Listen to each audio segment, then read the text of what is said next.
네, 여러분 안녕하세요. 차를 소개한 남자 에릭입니다. 네, 오늘따라 오프닝이 굉장히 좀 쓸데없이 웅장하죠.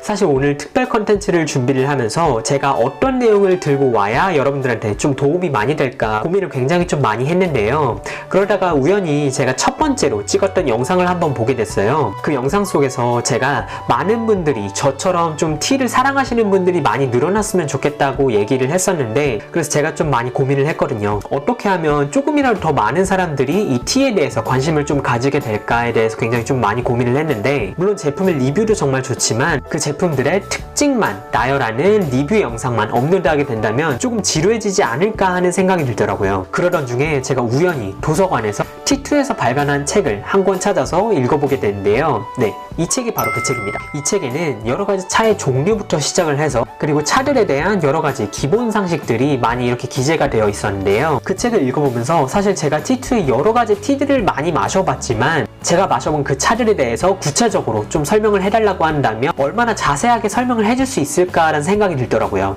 그러면서 물론 차의 맛과 향을 즐길 줄 아는 것도 중요하지만 내가 마시는 그 차에 대한 효능이라든지 아니면 제조 과정, 그리고 이 차가 탄생하게 된 배경 이야기, 그런 것들에 대해서 잘 알게 되면 내가 좋아하는 이 차를 조금 더 사랑할 수 있지 않을까라는 생각이 들더라고요. 그래서 제가 오늘부터 업로드하는 이 영상들의 방향성에 대해서 약간의 변경사항을 좀 만들어 볼까 해요. 일주일에 2편씩 업로드를 하는 건 맞지만 수요일에는 이전과 똑같이 제품을 리뷰하는 영상을 올릴 예정이고, 토요일에는 여러분들한테 좀 도움이 될 만한 티에 관련된 배경 스토리라든지 아니면 제조 과정 또는 그 티의 유래 같은 것들을 좀 재미있게 엮어서 여러분들한테 들려드릴 예정입니다.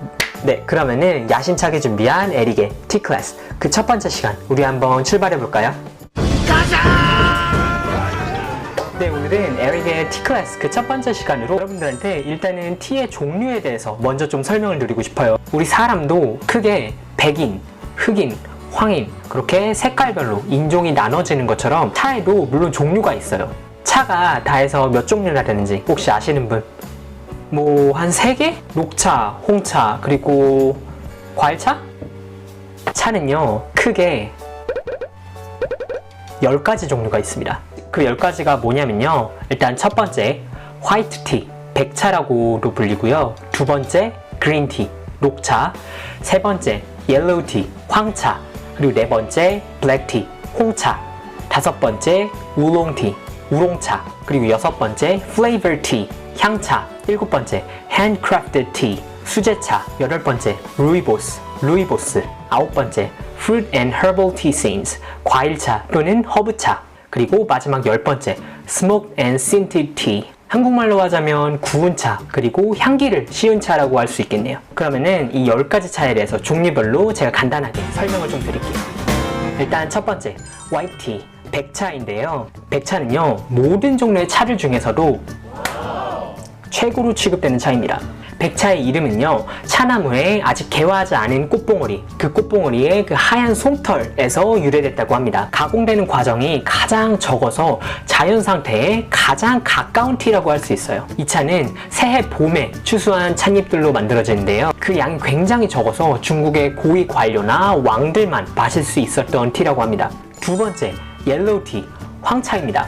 이 황차는요 항산화 물질이 굉장히 풍부하고요, 신선하고 풍부한 꽃향기가 특징이라고 해요. 하지만 이 황차는 수백 년간 존재해 왔지만 그 가공 과정이 길고 어려워서 희소성이 굉장히 높아지는 추세라고 합니다. 그래도 중국 후난성에서 제한된 수량에 한해서 계속해서 생산이 되고 있다고 해요. 이 차는 차를 항산화하는 과정에서 찻잎이 노랗게 변하는데요, 그 노란 찻잎 때문에 황차라는 이름이 붙게 됐다고 합니다. 세 번째는 그린티, 녹차예요. 녹차는 중국에서 시작돼서 대부분의 아시아 나라들에서 인기를 얻은 차인데요, 물론 모든 차들이 다 그렇지만 녹차 같은 경우는 어떤 차들보다도 그 차를 우리는 시간에 굉장히 영향을 많이 받는다고 해요. 찻잎은 어릴 때 수확이 되고 가공하는 과정에서 그 항산화 정도를 조절하기 위해서 찌거나 팬에 볶는다고 합니다.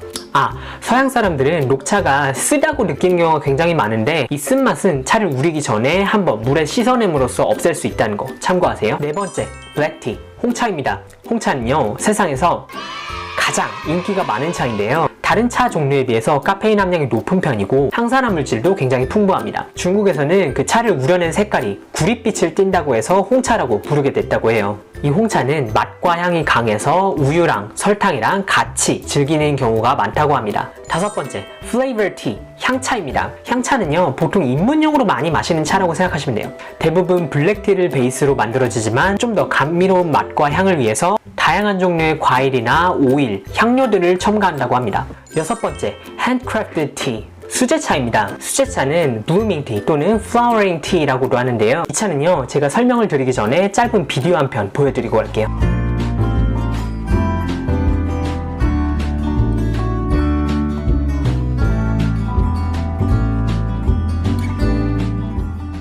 Something about watching these flowers bloom makes me so relaxed. 이 차는 찻잎들이 꽃을 둘러싼 채로 건조가 되어서 만들어지는데요. 이 말린 찻잎을 뜨거운 물에 넣게 되면 물속에서 한 송이 꽃이 피어나는 것처럼 차가 우려진다고 합니다. 그 모양과 크기도 가지각색이고 맛과 향도 매번 다르다고 해요. 이 수제차는 숙련된 장인들에 의해서만 만들어진다고 하니까 그 가격도 꽤 비싸겠죠?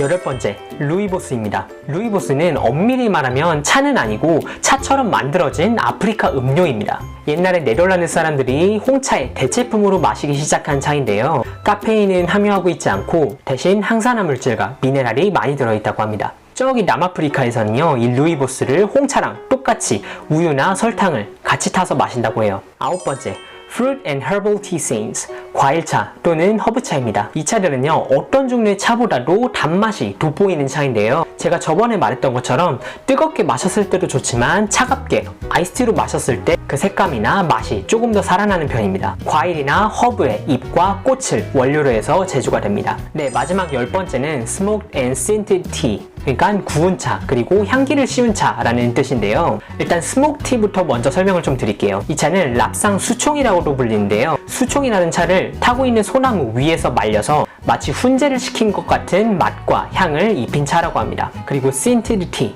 향을 입힌 차는요, 주로 향을 입히기 위해서 자스민이나 장미꽃잎을 많이 사용을 하는데요. 향을 입히고 난 뒤에는 쓰여진 자스민이나 장미꽃잎은 버려진다고 합니다. 네, 사실 앞에서 보신 티들 중에서 여러분들이 알고 계시는 티는 몇 개나 있나요? 사실 그 10개 중에서 저도 한 4개나 5개밖에는 아는 게 없더라고요. 물론 차를 좋아하고 즐기는 게 가장 중요하긴 하지만 그 책을 보면서 내가 알고 있던 티에 관한 사실은 진짜 세 발의 피에 불과했구나, 그거를 좀 알게 됐고, 내가 몰랐던 흥미로운 사실들에 대해서 알게 되면서 개인적으로 정말 신기하기도 했고, 책을 읽는 내내 정말 신났던 것 같아요. 왜 여러분도 여러분들이 좋아하는 사람이 생기면 그 사람에 대해서 더 알고 싶고 그 사람이랑 더 시간을 보내고 싶은 것처럼요. 지금 제 심정이 그런 것 같아요. 제가 정말 좋아하는 이 티라는 음료에 대해서 더 알고 싶고 그걸 알아갈수록 느끼는 희열감도 조금씩 더 커지고, 그런 희열감이 제가 계속해서 이렇게 유튜브 영상을 만들어서 올릴 수 있도록 해주는 원동력이 아닐까 싶습니다. 오늘은 여러분들한테 티클래스를 처음으로 소개하는 시간이기도 해서 영상이 조금 길어졌는데요. 앞으로 티클래스 영상은 조금 더 짧게, 조금 더 재밌게 만들어 보도록 제가 한번 노력 많이 해보겠습니다. 그러니까 앞으로의 티클래스 많이 좀 기대해 주시고요. 전 그러면은 다음 주 수요일날 새로운 티세트인 디저트 클럽을 들고 여러분들한테 다시 찾아오도록 하겠습니다. 그때까지 안녕히 계세요.